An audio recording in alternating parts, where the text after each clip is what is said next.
बढ़िया बलूक हो, देखी देखी उठेला करे जावा में भूत हो।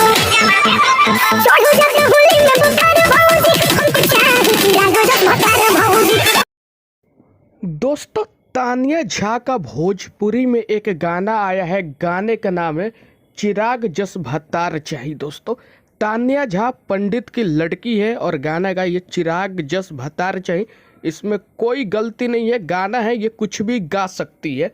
गाना अच्छा है, मैं सुना, गाना मेरे को बहुत ज़्यादा बढ़िया लगा, इनके आवाज़ में दम है।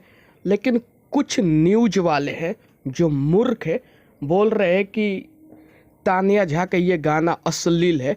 मैं उस न्यूज वाले से ये पूछना चाहता हूँ कि कहाँ से ये गाना अश्लील है।